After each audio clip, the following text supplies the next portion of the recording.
Welcome back to परीक्षा race YouTube platform. साथियों, हम लोग पिट 2022 के लिए मॉक टेस्ट सॉल्व कर रहे हैं। आज हम लोगों का 13वां मॉक टेस्ट है। चलिए शुरू करते हैं। आप लोगों ने अगर नहीं देखा है तो चैनल के प्लेलिस्ट में जाके वहाँ पे देख सकते हैं।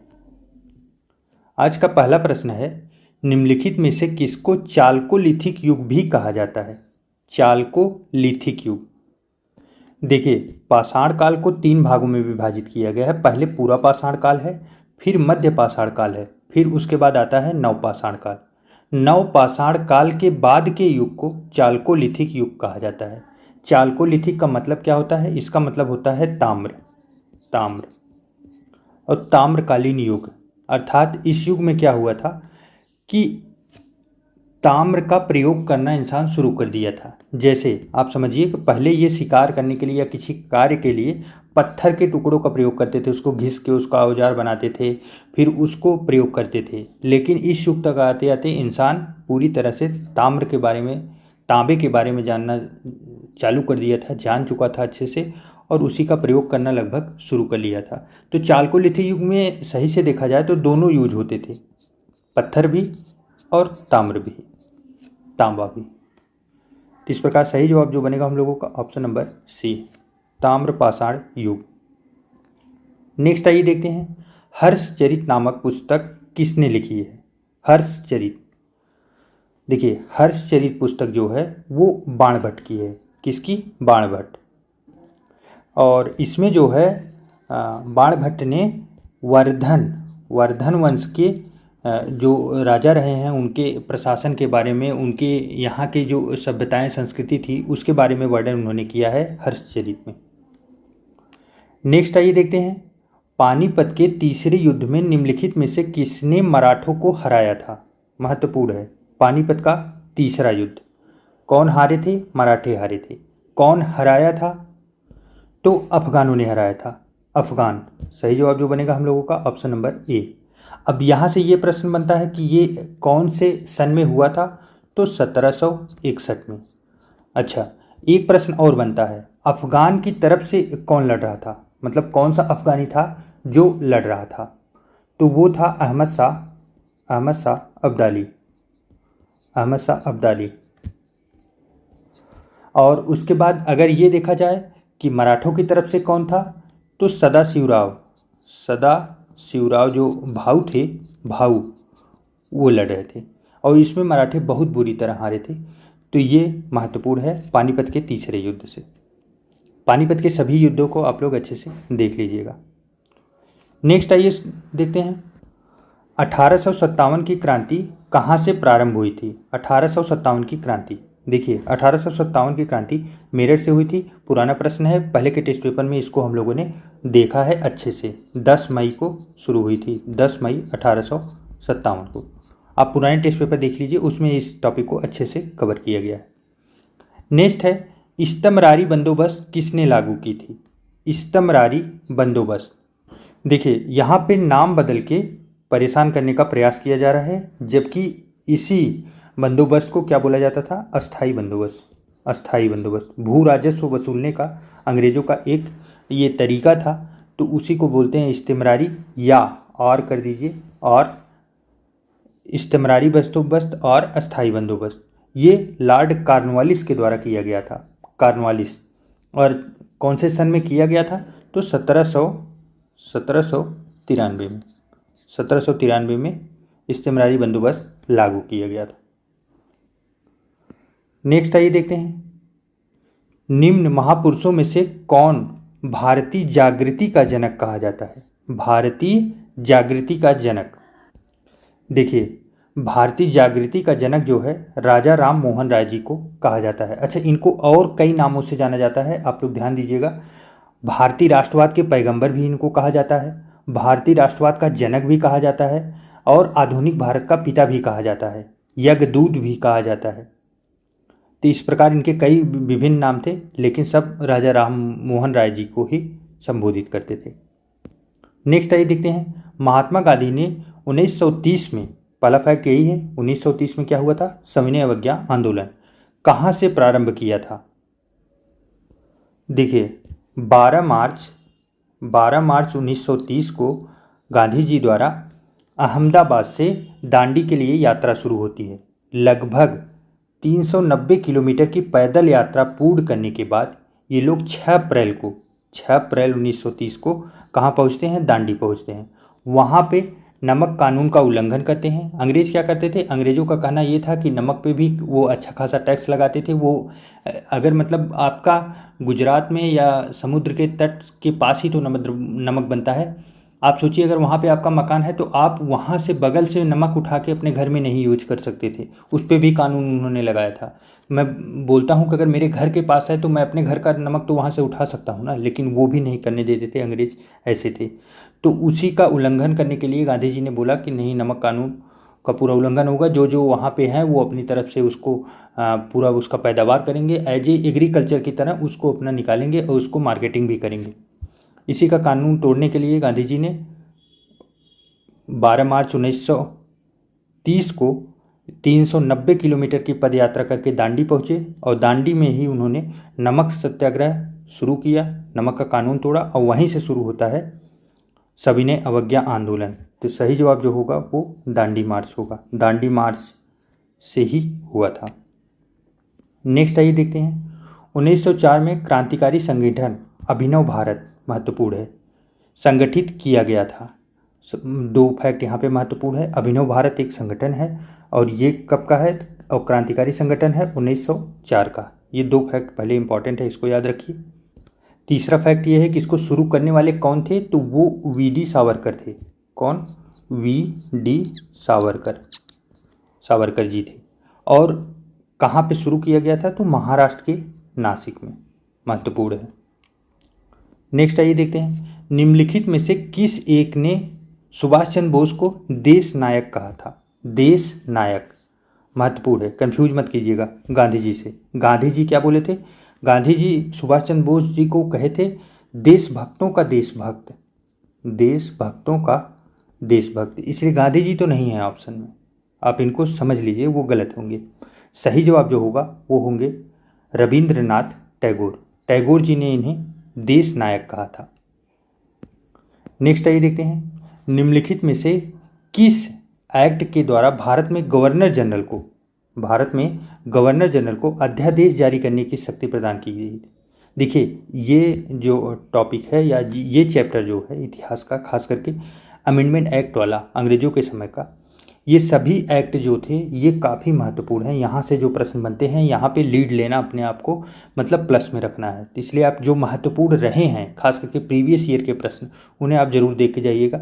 ये आपके अच्छे खासे नंबर गेन करवा देंगे। अब रही बात ये अध्यादेश जारी करने की शक्ति किस गवर्नर जनरल काल में हुई थी? तो कौन से एक्ट में की गई थी? तो ये इंडियन काउंसिल एक्ट 1861 में हुआ था। 1861 में समय कितना दिया गया था एक्ट को? अगर आप मतलब एक्ट लाते हैं, अध्यादेश लाते हैं, जारी करते हैं तो कितने समय तक रहेगा? तो 6 माह। 6 माह के लिए वो वैलिड रहेगा। नेक्स्ट आइए देखते हैं विश्व का सबसे ऊंचा पर्वत शिखर कहाँ स्थित है? विश्व का सबसे ऊंचा पर्वत शिखर कौन सा है? Mount Everest. एवरेस्ट दुनिया का सबसे ऊंचा। अब ये है कहाँ पे? तो ये नेपाल में अवस्थित है, नेपाल। भारत का सबसे ऊंचा कौन सा है? K2। आप लोग ध्यान में रखिएगा, ये दुनिया में K2 जो है ये दूसरे नंबर पे आता है, पहले नंबर पे एवरेस्ट आता है। नेक्स्ट आइए देखते हैं किस ग्रह के चारों ओर वलय है? वलय अर्थात आप देखिए ये ग्रह है, ग्रह के बगल में आप देखेंगे ऐसे एक पट्टी बनी रहती है, वो उसके ऊपर वलय बना रहता है। ये पूछा जा रहा है ये किस ग्रह के ऊपर है? तो ये शनि के है। अच्छा, एक और फैक्ट है कि जो बृहस्पति है, बृहस्पति ग्रह इस पे और वरुण, बृहस्पति पे और वरुण पे, जिसको अंग्रेजी में नेपच्यून कहते हैं, नेपच्यून, इसके ऊपर भी वलय की पुष्टि की गई है। मतलब संकेत मिल रहे हैं कि इसके ऊपर भी वलय है। तो आप ये भी फैक्ट याद रखिएगा। इसका सही जवाब होगा ऑप्शन नंबर डी। नेक्स्ट आइए देखते हैं तमिलनाडु में जाड़ों में वर्षा क्यों होती है? देखिए सबसे पहले भारत में वर्षा कैसे होती है? भारत में वर्षा जो है वो ये कौन सा साइड है? पश्चिम।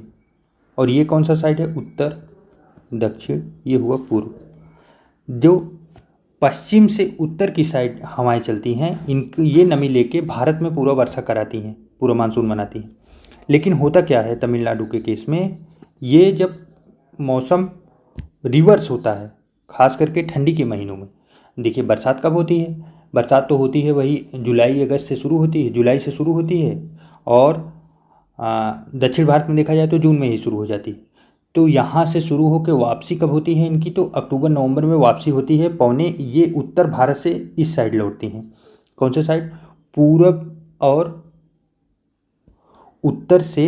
ये देखिए कौन सा साइड हुआ, उत्तर दिशा से। अगर आप ऐसे आ रहे हैं तो उत्तर से पूर्व दिशा की तरफ लौटते हुए पौने जो हैं यहाँ ये जो हम लोगों का बंगाल खाड़ी है, बंगाल खाड़ी के पास से जल उठाती हैं और यहाँ पे नीचे आके तमिलनाडु में बारिश कराती हुए चली जाती हैं।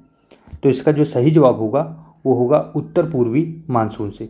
इसका बहुत अच्छे से मैप के साथ वीडियो जो है आप लोगों को चैनल पे मिल जाएगा, वहाँ पे आप लोग पढ़ लीजिएगा। विश्व इतिहास में पूरा मैप के साथ पूरा अच्छे से समझाया गया है। मैराथन क्लास है पूरी, चित्रात्मक प्रस्तुति घटना चक्र की, आप लोग देख लीजिएगा।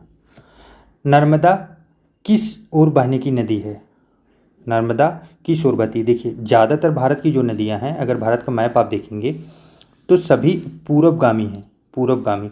लेकिन नर्मदा जो है ये पश्चिमगामी नदी है। ये महत्वपूर्ण एक फैक्ट है, इसीलिए खास करके नर्मदा कई बार परीक्षाओं में बनता भी है। नेक्स्ट आइए देखते हैं, भारत वन स्थिति रिपोर्ट 2021 के अनुसार देश में कुल वनावरण क्षेत्र कितना है। कुल वनावरण क्षेत्र महत्वपूर्ण है, परीक्षा में बराबर आते हैं, और यूपी वाली परीक्षाओं में के लिए तो फैक्ट काफ़ी महत्वपूर्ण हो जाते हैं। तो इसका जो सही जवाब होगा वो होगा 21.71%।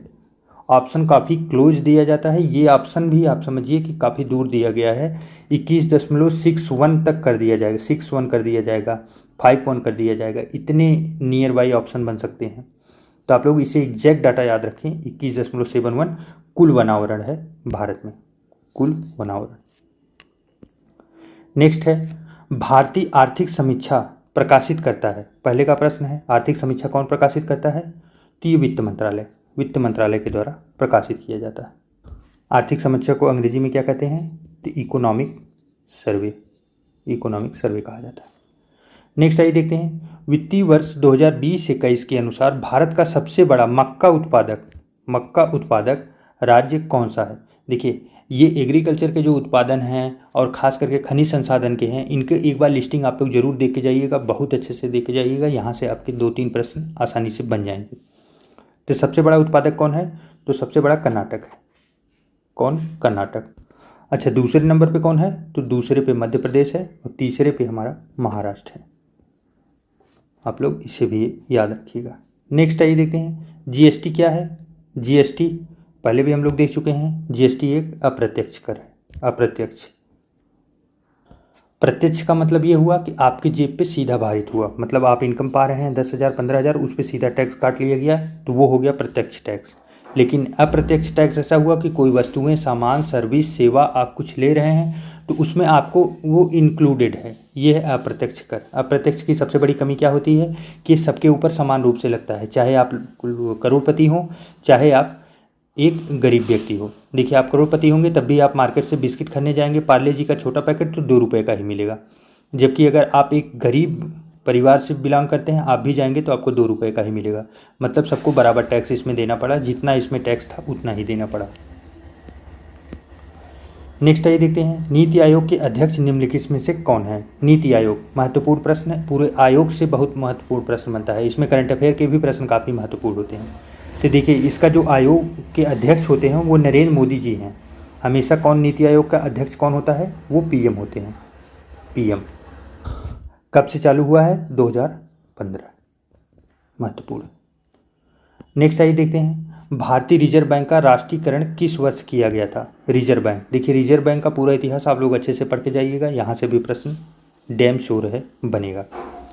देखिए भारतीय रिजर्व बैंक का जो गठन हुआ है 1 अप्रैल जो है 1935 से हुआ है।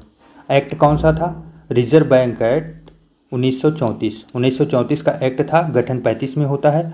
और इसके बाद इसका राष्ट्रीयकरण जो है वो कर दिया जाता है 1949 में। 1949 में 1 जनवरी 1949 को। ये महत्वपूर्ण है। रिजर्व बैंक जो है बैंकों का बैंक है, जो बैंकें चलती हैं उसका भी बैंक है, और भारत सरकार के वित्तीय पोषण के लिए भी जिम्मेदार बैंक है। नेक्स्ट है, भारत में राष्ट्रीय पंचायत राज दिवस कब मनाया जाता है? पंचायती राज दिवस। संविधान संशोधन कितनी बार पढ़ा चुके हैं, आप लोगों को याद हो गया होगा, डैम श्योर है। आप लोग बताइए। 73वां संविधान संशोधन, 73वां संविधान संशोधन जो है 73वां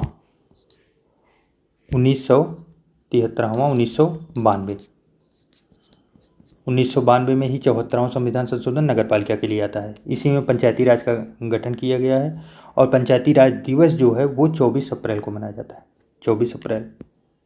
नेक्स्ट आइए देखते हैं, लोकसभा के अध्यक्ष को कैसे हटाया जाता है? ये महत्वपूर्ण प्रश्न है। ये प्रश्न थोड़ा लीक से हट के प्रश्न है। देखिए, लोकसभा के जो अध्यक्ष हैं, आपको प्रथम दृष्टया देखने में लगेगा कि इसका सही ऑप्शन ए होगा, लोकसभा के उपस्थित सदस्यों के 2/3 बहुमत से पारित संकल्प द्वारा।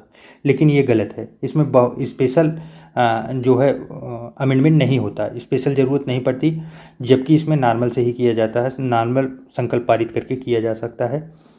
तो लोकसभा के सभी सदस्यों के बहुमत से पारित संकल्प के द्वारा, ऑप्शन नंबर बी जो है ये सही है। मतलब लोकसभा में जितने सदस्य हैं उनका अगर बहुमत हो गया, वो अगर बता दिए, तो फिर लोकसभा के अध्यक्ष को हटाया जाएगा। हाँ, एक फैक्ट और इसके लिए इम्पॉर्टेंट है कि लोकसभा के पद की जो अध्यक्ष हैं उनको हटाने के लिए आपको पहले से कम 14 दिन पूर्व में आपको सूचना देनी आवश्यक होती है। नेक्स्ट आइए देखते हैं, निम्नलिखित में से कौन सा एक सही सुमेलित नहीं है? देखिए, ये प्रश्न किसका है? DPSP, directive principle of state policy, राज्य के नीति निदेशक तत्व। यहाँ से है। इसके सभी आर्टिकल काफ़ी महत्वपूर्ण हैं, 36 से लेकर 50 तक हैं। आप लोग पूरा डैम श्योर याद रखिएगा, पूरा पढ़ लीजिएगा, बहुत महत्वपूर्ण सभी आर्टिकल हैं। देखिए, 39 का ए जो है समान न्याय एवं निःशुल्क विधिक सहायता, सही है। अनुच्छेद 40 जो है ग्राम पंचायतों का संगठन, ये भी सही है। अनुच्छेद 44 समान नागरिक संहिता, आप लोगों को पहले ही मैंने बताया था, 4 मतलब दोनों समान दिख रहे हैं तो समान नागरिक संहिता। जबकि अनुच्छेद 48 जो है वो कार्यपालिका से न्यायपालिका को पृथक नहीं करता, ये गलत है। ये जो है ये आर्टिकल किस में है? ये 50 में है। तो अनुच्छेद 48 में क्या है? तो 48 में आपको ये कहा गया है कि कृषि और पशुपालन 48 में। तो जो हम लोगों का सही जवाब बनेगा ऑप्शन नंबर डी बनेगा, ये सुमेलित नहीं है। नेक्स्ट आइए देखते हैं, केंद्र राज्य संबंध किस अनुसूची में है?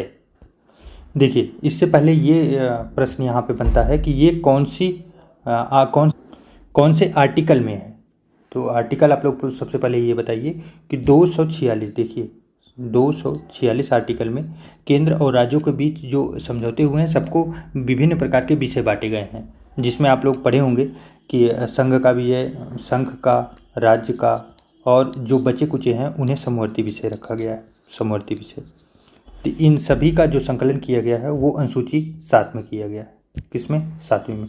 देखिए, अनुसूची जो टोटल हैं भारत में या संविधान में टोटल कितने हैं? 12 अनुसूचियाँ, 12 की 12 आप लोग पढ़ लीजिएगा, बहुत महत्वपूर्ण है। और भाग कितने हैं? भाग टोटल 22 हैं, ये भी बहुत महत्वपूर्ण है, इनको भी पढ़ लीजिएगा। आर्टिकल जो इंपॉर्टेंट है उनको आप लोग एक बार देख के जाइएगा। लोकसभा का कोरम कुल सदस्य संख्या का कितना होता है?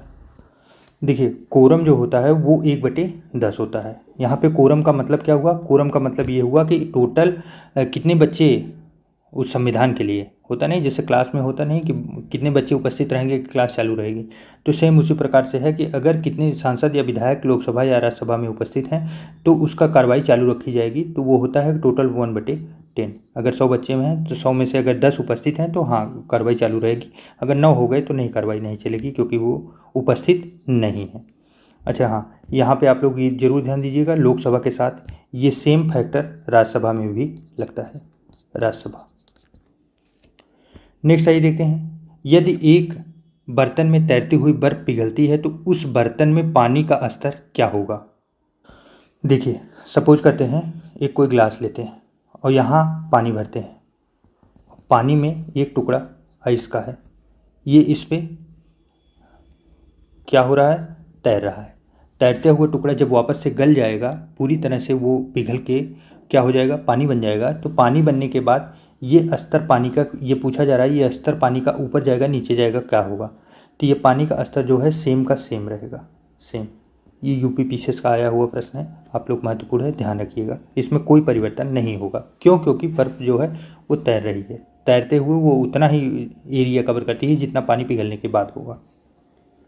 सही जवाब ऑप्शन नंबर बी। नेक्स्ट आइए देखते हैं, सोल्डर किन दो धातुओं से बना होता है? सोल्डर क्या होता है? आप लोग देखे होंगे, केबल या इलेक्ट्रॉनिक की दुकान पे जाएंगे तो वहाँ देखेंगे कि वो दो वायर को लेते हैं, वायर को छील के आगे उसके ऊपर उसको चिपका देते हैं, सोल्डिंग कर देते हैं। तो ये जो सोल्डर वायर यूज किया गया है सोल्डिंग करने के लिए, जो यूज किया गया है, ये किसका बना होता है, यही पूछा जा रहा है। तो ये टिन और शीशा का बना होता है। पुराने टेस्ट पेपर में हम लोगों ने इसे देखा है। नेक्स्ट आइए देखते हैं, ऊष्मा का सबसे अच्छा चालक कौन सा है? ऊष्मा का सबसे अच्छा चालक, देखिए ऊष्मा का सबसे अच्छा चालक अगर पूछा जा रहा है आपका प्रश्न में, तो इसमें हमेशा ध्यान रखिए, अगर चांदी है तो चांदी से बेस्ट कोई नहीं होगा। पहले नंबर पे चांदी आता है, दूसरे नंबर पे कौन आएगा? तांबा। आप देखते नहीं, किसी का अगर किसी इलेक्ट्रॉनिक डिवाइस को आप लेने जाएंगे, खास करके पंखा या मोटर वाली कोई, तो उसमें आप लोग बोलेंगे तांबा की वायरिंग हुई है, प्योर तांबा की वायरिंग। इसका मतलब जितना ज़्यादा तांबा के इस्तेमाल किया गया होगा उतना अच्छा उसमें इलेक्ट्रिक फ्लो होगा, उतना इलेक्ट्रिक फ्लो होगा तो वो जल्दी ख़राब नहीं होगी, जलेगी नहीं। तो इसलिए तांबा की वायरिंग महत्वपूर्ण होती है। ये दूसरे नंबर पे है। चांदी की इसलिए नहीं हो पाती, चांदी काफ़ी कॉस्टली है। आप सोचिए एक पंखे में 1 किलो चांदी ही लगेगी, तो 1 किलो चांदी का दाम कितना हो गया? 50-55 हज़ार 60 हज़ार रुपये होंगे। इतने पैसे हो गए तो इतने में कौन पंखा खरीदेगा? तो इसीलिए चांदी का इस्तेमाल नहीं होता। चांदी हाँ इलेक्ट्रॉनिक फ्लो के लिए काफ़ी महत्वपूर्ण होती है, ऊष्मा का अच्छा चालक होता है। सबसे खराब कौन होते हैं? तो पारा और शीशा होते हैं। अगर इसमें नहीं होता तो इसमें पारा और शीशा पे ऑप्शन लगता। नेक्स्ट आइए देखते हैं, निम्नलिखित में से किसको कोशिका का शक्तिगृह भी कहा जाता है? शक्तिगृह अर्थात पावर हाउस। अब इससे बड़ा हिंट तो नहीं हो सकता। देखिए माइटोकॉन्ड्रिया को कोशिका का पावर हाउस कहा जाता है। अच्छा, यहाँ पे एक प्रॉब्लम और हो गई कि माइटोकॉन्ड्रिया लिखा नहीं गया है, शुद्ध हिंदी प्रयोग कर दी गई है। तो इसके लिए भी आप तैयार रहिएगा। ऐसे प्रश्नों के लिए तुरंत अंग्रेजी पे जाइएगा जहाँ समझ में ना आए। सूत्र कणिका, सही जवाब होगा ऑप्शन नंबर बी। नेक्स्ट है स्कर्वी एक बीमारी है जो गंभीर और अस्थायी कमी के कारण होता है। किसकी कमी के कारण होता है स्कर्वी रोग? महत्वपूर्ण है। देखिए स्कर्वी जो है वो विटामिन सी की कमी के कारण होता है। किसके कारण? Vitamin C. विटामिन सी का रासायनिक नाम क्या है? तो एस्कॉर्बिक एसिड। आप लोग ध्यान रखिएगा, एस्कॉर्बिक एसिड बोला जाता है विटामिन सी को। विटामिन सी मिलता किस में है? तो आप लोग कोविड के टाइम पे आप लोग जानते ही होंगे, अच्छे से सबको पता होगा कहाँ कहाँ मिलता है। नींबू, संतरा, खास करके जो खट्टे फल होते हैं, और फलों में ये ज़्यादा करके सिट्रस फल में पाया जाता है।